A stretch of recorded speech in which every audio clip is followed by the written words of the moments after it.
This is where the business end of dentistry and the care end of dentistry have got to come together. We cannot be short-sighted because you will 100% not find things that you don't look for. Welcome to Austin, Texas, and welcome to the Phil Klein Dental Podcast. In this episode, we're turning the spotlight on why it's time for hygienists to level up, especially when it comes to comprehensive clinical assessments. When hygienists are empowered to fully use their expertise to perform airway screenings, laser therapy, nutritional counseling, oral cancer exams, and more, it's not just the patients who benefit. Practices grow, treatment acceptance increases, and new revenue streams are created. Today we'll explore how forward-thinking practices are creating a culture that supports a high-functioning hygiene department, where the hygienist is seen as a key provider, not just an employee. We'll talk about how to find the right practice that values this model and what it takes to build this kind of empowered environment. So if you're a hygienist looking to grow or a dentist ready to unlock your hygiene department's full potential, stay with us and you'll enjoy this episode. Our guest is Katrina Klein, a registered dental hygienist for over 16 years. She's a national speaker, author, competitive bodybuilder, certified personal trainer, and certified ergonomic assessment specialist. She's the founder of ErgoFitLife, where ergonomics and fitness are a lifestyle to prevent, reduce, or eliminate pain. And by the way, she has a great website, ergofitlife.com. I've been on it many times. Check it out. You'll see a lot of stuff, a lot of videos that will help you prolong your career by taking the advice of someone who really knows what she's talking about. Before we bring in our guest, I do want to say that if you're enjoying these episodes and want to support the show, please follow us on Apple Podcasts or Spotify. You'll be the first to know about our new releases, and our entire production team will really appreciate it. Katrina, it's great to have you on the show. Thanks for having me, as always. Yeah, and as I mentioned on previous podcast episodes, your engagement on our podcast episodes are great. And the completion rate is off the charts, which means people that are listening to your podcast or our podcast when we do it together are listening to the whole thing for the most part. They're not dropping off, which is, so they either love you, love me, or love both of us. Probably you. That's probably what it is. Oh, I bet you it's a team thing. Yeah, it's a team thing. So today we're going to be talking about the hygiene department. And one of the things that, we talked about on previous episodes and we've talked about offline is that there's a real value in the hygiene department that's often unrealized. Tell us about that value and how that whole thing works. I feel like the hygiene department, the real value in what we do as hygienists is we play detective. We spend 4 years of educational time learning how to find the problems. The assessments that we do are just a matter of finding the issues. And so that's where not just the profit comes from, but that's where the patient care comes from, because we can't possibly diagnose perio on a patient that we're not probing. We can't possibly, diagnose an airway issue on a patient that we're not doing an oral cancer screening and an airway screening for. If we don't get into their health history, we can't possibly figure out what's going on with the inflammatory condition that has a complete lack of bioburden. So there's so much more that what we can do and bring to the office, not just on a relationship status. Yes, we do that. We're the relationship glue of the office. The patients trust us and we do a really good job at building it up. But that's a personality thing. We're talking about skills. We're talking about what we bring to the hygiene department and the room and to the office that can help co-diagnose not just restorative issues, restorative treatment and whatnot, but also how we can fully use our scope of practice that we have. And at that point, once we do that, maybe talk about expanding that to help the office even farther. And if we don't get to do the assessments and we don't get to, we don't have the time to do anything but just scrape, then we're being very short-sighted in our abilities. It's no wonder why assistants are being told that they can scale. What you're saying makes total sense, and it's a great use of the hygiene team, but I was under the impression that these assessments were being done anyway. I realize the bulk of the responsibility of a hygienist is SRP, but I assumed, full probing, identifying more advanced perio disease. Not necessarily. The more that the hygiene model becomes where we are shrinking the time that we have with patients, or we are pressing upon the hygienist to do, other administrative type things, for example, it is much more profitable for an office to have, the front business team deal with insurance things, case presentations, all of these sorts of things. So it's much more profitable for us to do the things that we were trained to do. Do I think we should be scheduling our own appointments? Sure. Yes, that's great. But really, if I can make sure that I do a true, thorough, periodontal assessment, charting the recession and the bleeding on probing, and I'm able to track that, and I'm able to actually discuss that with a patient, bring the screen up in front of the patient, look at all of the green or red arrows or whatever software you use, look at what we're seeing, have a discussion with them, bring them in so they can own their mouth. They become more invested. They're going to be more inspired to then want to do more in their mouth. And we can explain to them why, because patients, we talk over their heads a lot. If we don't do that, we can actually get more of them to do what we want them to do. So what you're saying, Katrina, is you want to utilize the hygienist in a much more proactive way as far as being a detective and assessing the patient's dental health, even though the dentist of the practice may have already assessed this patient in the initial visit. Oftentimes, the patient is seeing the hygienist first, and then the doctor will come in at the end of the appointment after all of the assessments have been done and say, okay, here's what we're seeing, blah, blah, blah, blah, blah. And dentists are relying on the hygienist to do these assessments in order to have a true quality comprehensive examination.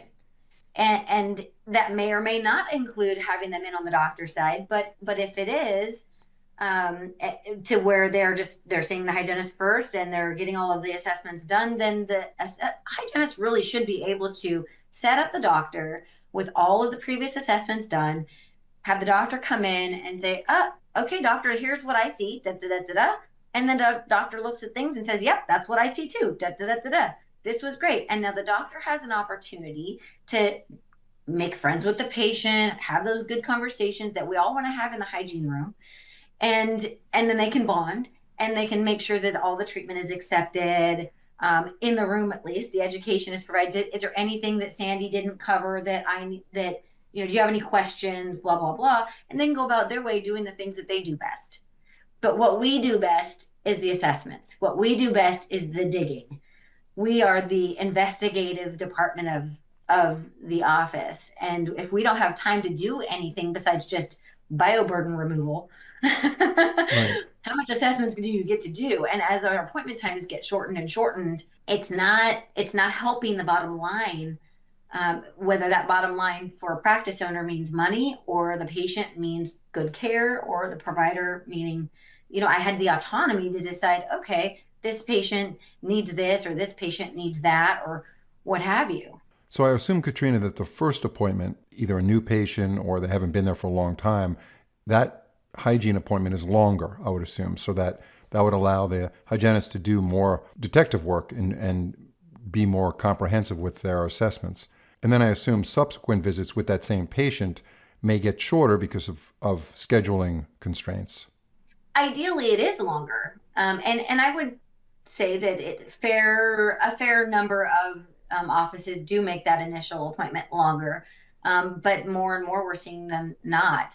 And then even after that first patient, so if a patient isn't there on their first time, does that mean we stop doing assessments? In my operatory, every patient gets an oral cancer screening every single time, no matter what, because what can happen in 3 or 6 months? A lot, right? People are on medications. I can tell you that with 88% of the population being metabolically unhealthy, there is a ton of very colorful health history discussions that are happening in our operatories. And if we're not having those conversations, and we don't know that suddenly this person is on a statin, or suddenly this person now has OSA and they need a sleep device, and no wonder why your mouth is dry all the time. These are conversations that we have to have. But if it's just come and sit down, let me scrape, get out, that's not happening. Come and sit down, scrape, get out.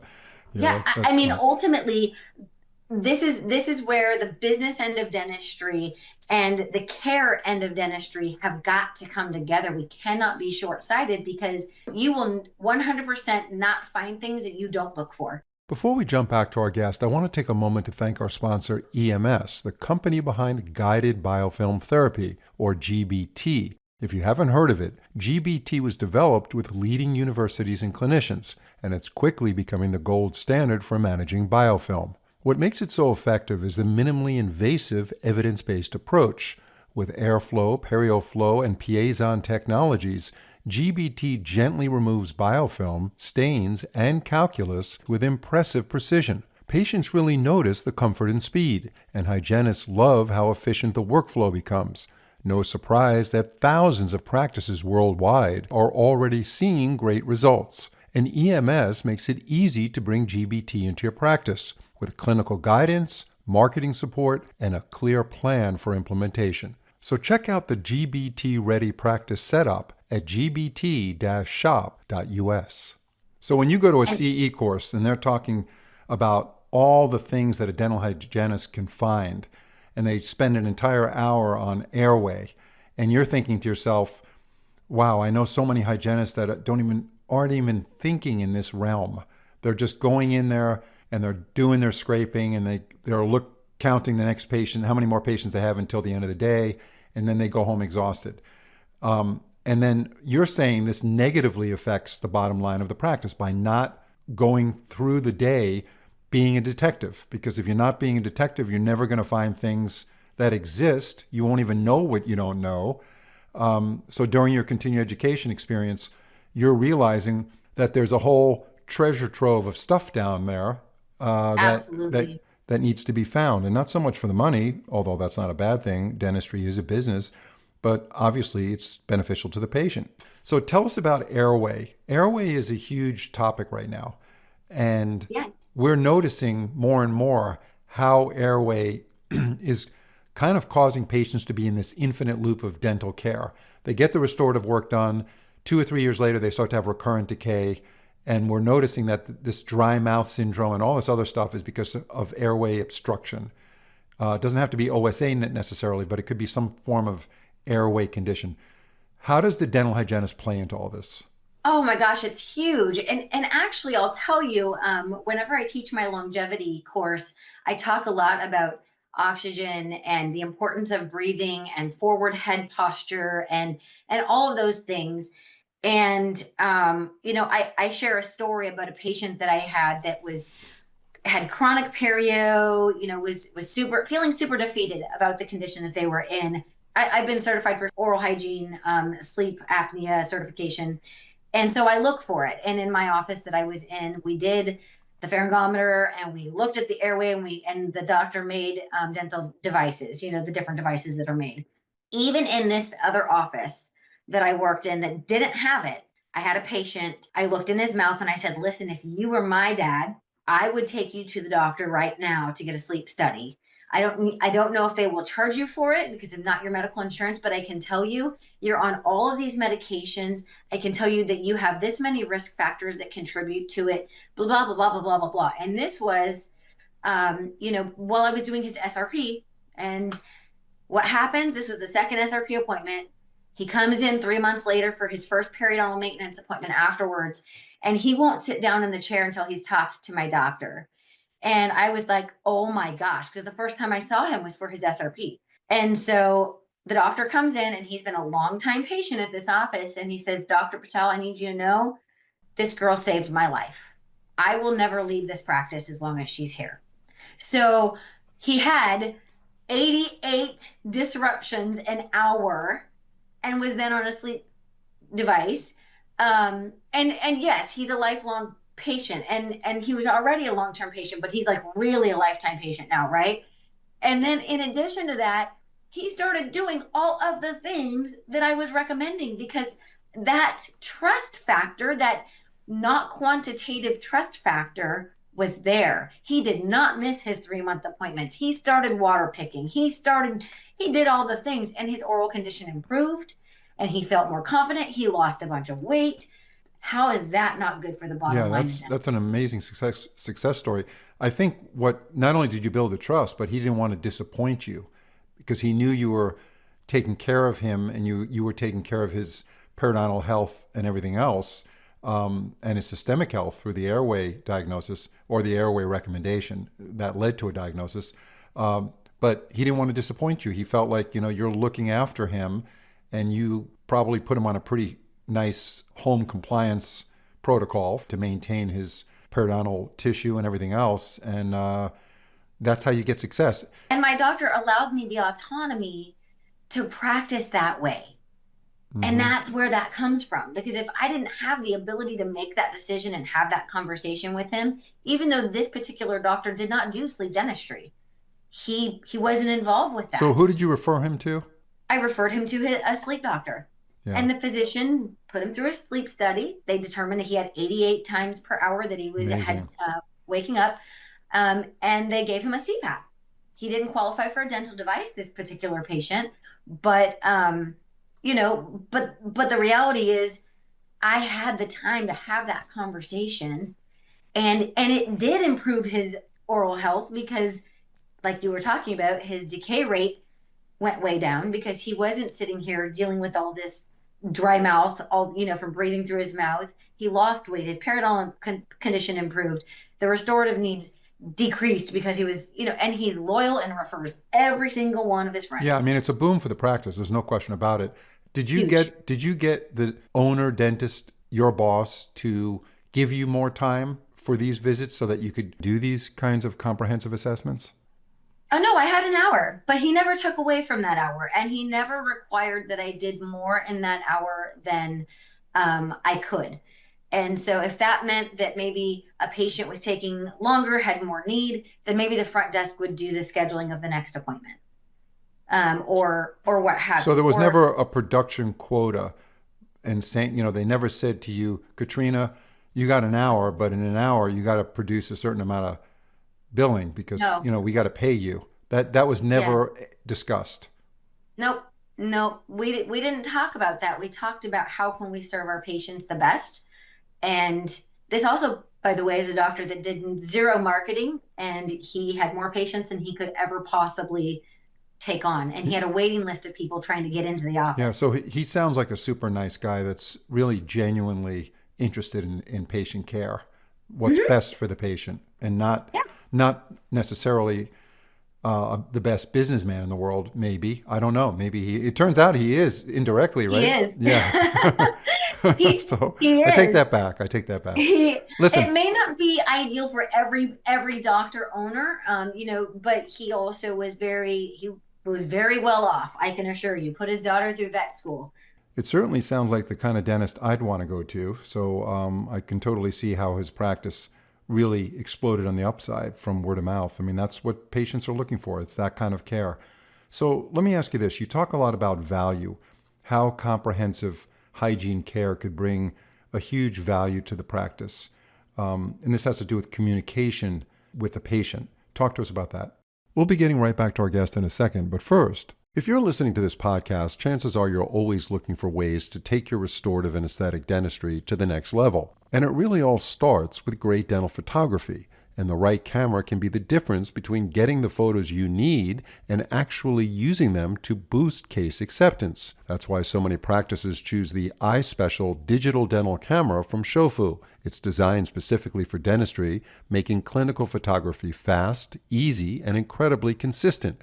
So there's no guesswork and no frustration for your team. With high-res images, simple one-touch operation, a lightweight design, and a large touchscreen you can use even with gloves on, the iSpecial fits seamlessly into your workflow. And those clear, compelling before and after photos, they make treatment conversations easier and help patients say yes. Bottom line, this is a camera that pays for itself in no time. So check out the iSpecial digital camera from Shofu. You'll be glad you did. Visit shofu.com and use the code VIVA for a special offer. To practice comprehensive hygiene means that we are not just doing everything in our scope, right? We are practicing to the full capacity of our scope. It means we're also telling the patient what we're doing. So I don't just go in there and do an oral cancer examination, for example. I tell them, I'm going to do an oral cancer screening. I'm looking for lumps and bumps and anything that might appear abnormal. That tells them, and they hear with my words what I'm doing, why I'm doing it, And every time that I say, I don't see anything today that looks scary, I'm using it on words that they can understand. And that gives them value. They're like, oh, thank you. I cannot tell you how many times I've had a patient say, thank you. No one's ever done that before. And I say, people have probably done that before. They just probably didn't tell you. And that's part of creating that value. If a hygienist is doing all these assessments, we should be telling the patient while we're doing them what we're doing, why we're doing it, what we're seeing. I mean, what is the point of doing a periodontal assessment if we're not going to discuss the results with the patient? Yeah, We've got communication, to do patient that. communication is huge. Yeah, it's huge. Right. Yeah, I and mean, this is how you bring this value. right. If you don't tell them you're This, doing it, you can't assume that they know what you're doing behind the scenes. So the $6 million question here, Katrina, is how do you transform a traditional dental hygiene department, which is primarily SRP, and some dental hygiene instruction, and then the patient's gone and they come back for their recare appointments and it goes on and on. How do you transform that into a more comprehensive approach like you're talking about today without spending a lot of money? so my first thing would be, so comprehensive hygiene is doing the assessments, feeding the patient the value, and then you have to apply it. So then you have to do the thing. And if you've been operating, or if you are not a fee for service office, start with what you have. Use the tools you have. Do you have an intraoral camera? If you have one, use it. Anything that you have in your disposal, use it. Do you have disclosing solution? Use it. So you don't have to spend a ton of money in order to become this, top 10% comprehensive hygienist. You can use the tools at your advantage. What we have to do is we have to stop cutting away at our time, because time is money, and it's not just the amount of profis you can fit in. It's that time, that 10 minutes of time can be used doing these extra things. We could do silver diamine therapy. We can do laser. We can do, we can help out with the doctor. We can anesthetize for the doctor, all the extra things that we can do in the hygiene appointment with the patient using the tools that you have. And also I would say that if a hygienist doesn't set up their cassettes, and this might get the hygienist hating me. So you had the dentist hating you in one of Hmm. the other episodes we did. This one, the hygienist might hate me. I'm going to say, hygienist, don't set yourself up for failure. And by that, I mean, if you have a cassette of instruments that are for an SRP appointment or for periodontal maintenance in your prophy appointment, and you find subgingival tartar because you're going to find it, and they really probably should have periodontal therapy, and you've got the instrument, you're probably just going to do it. Not only is that not serving your patient because you're not addressing that they actually have periodontal needs, you're not helping your practice by not getting that periodontal therapy billed out, you're not helping yourself because ergonomically you're doing harder things. You're not helping anybody by volunteering as tribute. And you're also, if you're doing a procedure on a patient, not telling them, that's not okay.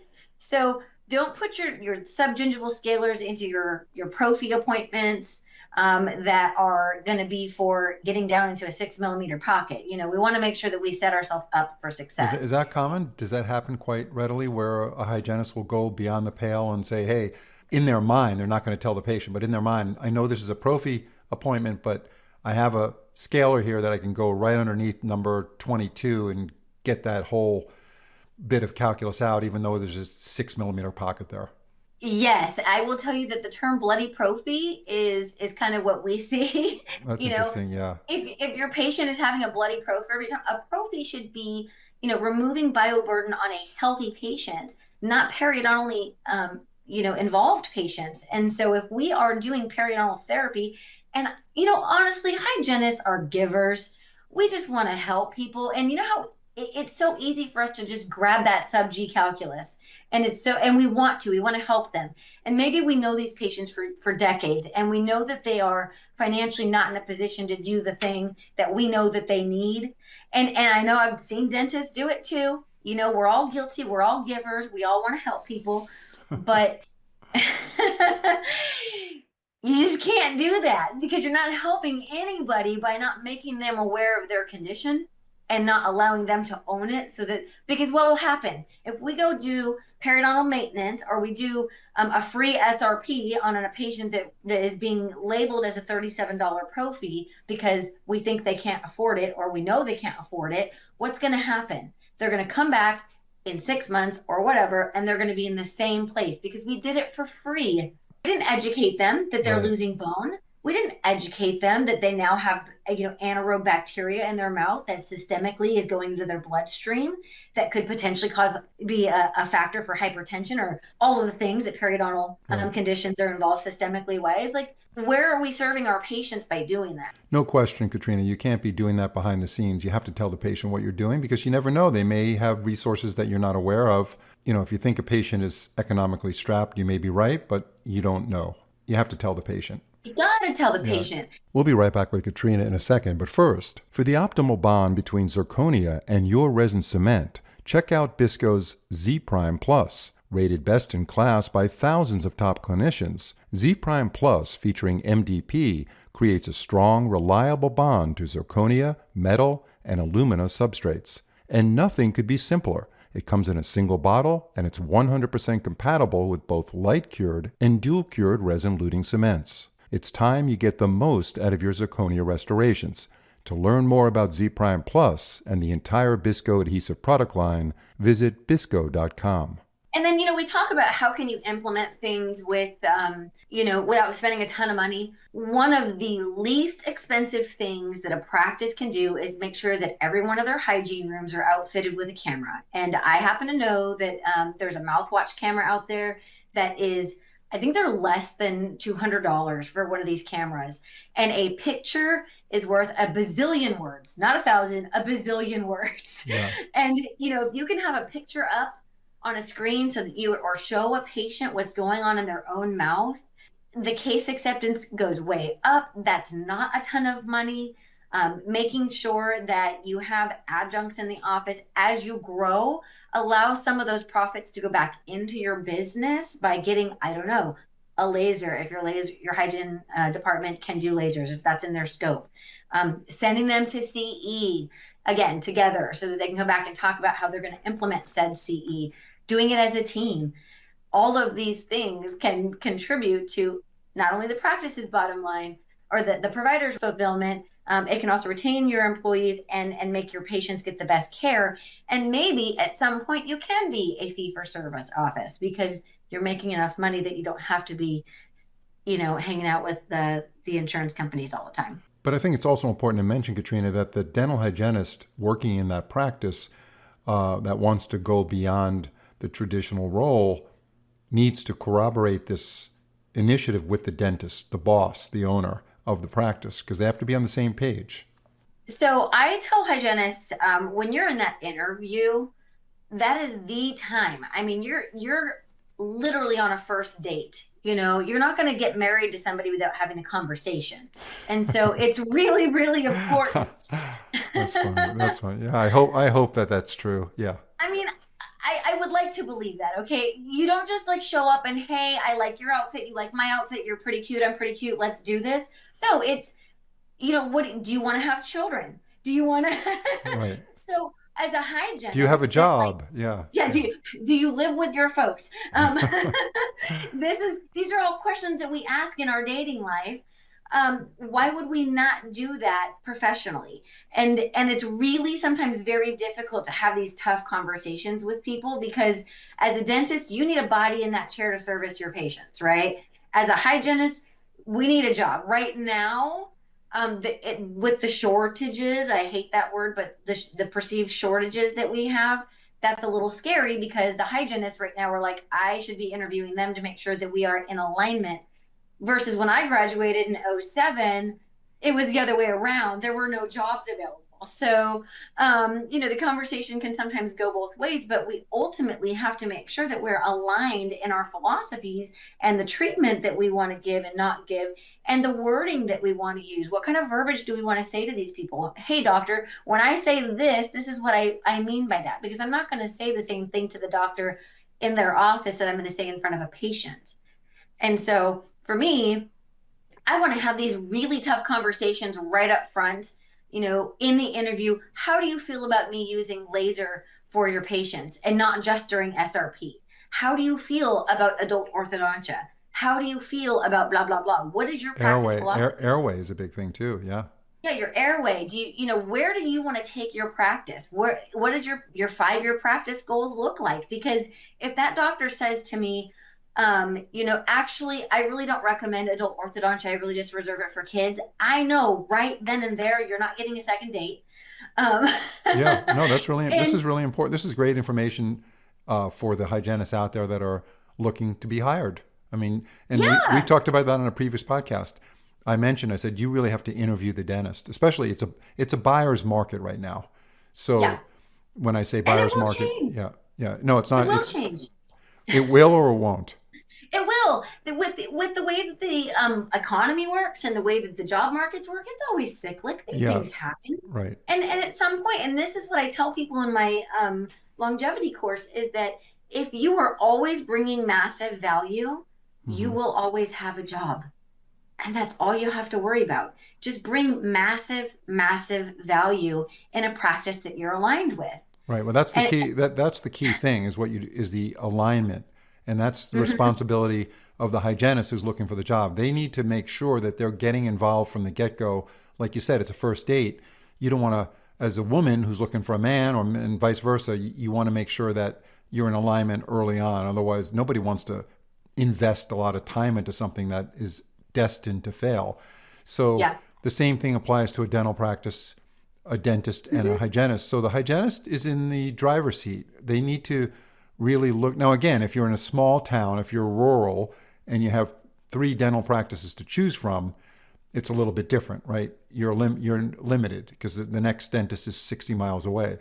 It depends where mhm. you are, right? If you're Yeah. so if you're Yeah. working in an area, yeah, if you're working in an area where there's tons of dentists, you have lots to choose from, and maybe you don't want to work in a high volume practice. You could have a high productivity practice, but not a high volume practice. Yeah, absolutely. And that's why I say it doesn't have to be like a fee for service situation. And one thing for me, particularly as a progressive hygienist that wants to do all the things, not every office is necessarily up to where I want to be. And what I will tell people is take one thing at a time, introduce one new concept, bring the science, bring the research, bring the studies, come prepared, have the conversation. Hey, I'm interested in this. What are your thoughts about it? Can we do this? If I want to introduce this to the patients, how can we make this happen? Is there a step that we can take towards this direction and accomplish that before you say, okay, I want to bring in lasers, I want to do orthodontia, I want to talk about airway, I want to do all the things. That's overwhelming. So one thing at a time, have a discussion, see how you can implement it within your community. If you are a one dentist in a 60-mile radius practice, it's going to take a little bit longer, more than likely, to make change. What do you think, Katrina, about a hygienist approaching the dentist and saying, hey, there's a CE program that I want to go to on lasers, and I've been noticing that a lot of patients could benefit from laser treatment. Can I take this CE program? And the question is, will the dentist pay for it? I guess that has to be worked out between the hygienist and the dentist. Absolutely. Bringing up the approach of, hey, there's a good course, doctor, what do you think about this? Are you willing to have me go to this course and report back and show you how I can implement it? Or if they say no, we can't, that's not in the budget, whatever, can we earn it? Can I earn that course? How about we split it 50-50? I'm a big proponent that you need to be invested in your own education. And so I was very fortunate that several of my certifications were covered by the dentists that I work for, because they wanted to implement those changes that I then later got to have the joy of that. But the laser course was something I wanted to do. And so therefore partnered with my doctor and said, hey, why don't we split this? I'm going to benefit from it. You're going to benefit from it. Let's do this. And that's how it worked. If I was a dentist and I had a hygienist like you who was in my practice, I wouldn't hesitate for a second to pay for it. To get someone Yeah. who's excited about doing treatment beyond what's expected, traditionally of a dental hygienist, and bring in that extra revenue and inspire the rest of the team based on the continuing education efforts that you're putting in, I'd pay for that in a second. Yeah. I recommend the same thing with ergonomic training. There's so many of us that are in pain, hygienists and dentists and everybody. I have many hygienists that say, "Oh, I'd love to have you come train me," but my doctor will never pay for it. And I'm like, why don't you ask them if I do X number of fluorides or I do X number, I meet my goal for this many months, can will you cover the cost of me getting some ergonomic training? It can do the same thing with anything, whether it be laser courses or airway courses or anything that you want to expand that's gonna benefit the practice. I mean, ergonomics clearly benefits the practice because they don't have to rehire a hygienist that's injured or pay for time off or hire a temp or whatever. Same way that a laser certified or in Texas now, maybe those doctors who are willing to pay for the local anesthetic class for their hygienists, that's a great asset to a practice. So yeah, do that, earn it, help them. That the course that you took on lasers, that was $2,500. Was that a lot of hands-on stuff? A lot. It was a 3-day, very intense hands-on course. How many people were in the class? 20, Oh, that's a lot. 25, That's a 20. lot. Yeah, probably 20. Yeah. It So, was, but this was California. This was also 15 years ago. okay. Did you Most of us are laser certified. when you left that class, that course, did you feel like you were ready to go? Oh yeah, I was so fired up. I was so excited. That's amazing. Well, listen, that's what it takes. 100% of the time, we have to be thinking about continuing education. We can never stop learning. That's the way the profession's going. I mean, the advancements in dentistry in the last 5 years have been just astounding. It's just Yeah, remarkable to me how things have changed, especially CBCT, the yeah. diagnostic capabilities, the AI that comes with these CBCT machines that color map things on Hmm. the screen for the patients to see. Hygienists could use all that stuff. Absolutely. And these are things that a practice can market and use in their social media. If you say, "Hey, our hygienists are now laser certified." That's something that you can talk about on social media. You can now advertise in your community. There's so many ways to make the ROI of investing in your team and in the education and excellence of your team so worthwhile. And that's the thing is, and I would just encourage that we try not to focus on the minutia. Don't throw away a dollar to pick up a dime.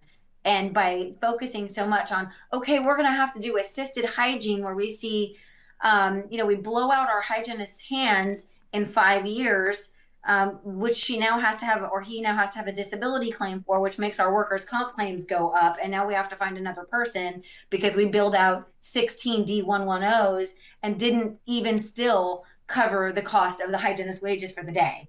So, as we wrap up this podcast very shortly, Katrina, what do you think has been the most profitable service that you've brought to the table for the practice based on your assessments and your comprehensive treatment of your patients as a dental hygienist? Ooh, that's really hard. Would you say it's Because airway or that you send out? So airway doesn't fall into that because that's kind of referred. Would it be well, in one orthodontics? office, the in one office, the doctor was a sleep dentist, so she created dental devices for OSA, and so that was very profitable for her. In other offices, I would actually just say that it's the co-diagnosing, to talk about Invisalign or aligners in some manner. I think that that's incredibly important to periodontal health. And I also there's so many adjuncts. That's the thing is it's not just one thing. It's the comprehensive total of all of the things that I do, whether it be through pharmacological medicaments, whether it be through putting a patient on a more frequent recall, putting a patient into oral probiotics. There are so many ways that we can help to be profitable that have nothing to do with insurance, Yeah, but it's you're only because of my education. no question, knowledge is power. And with the knowledge that you're getting from your continuing education and your career development, you'll be able to continue to recommend new services that come up down the road, which will expand the services of that practice.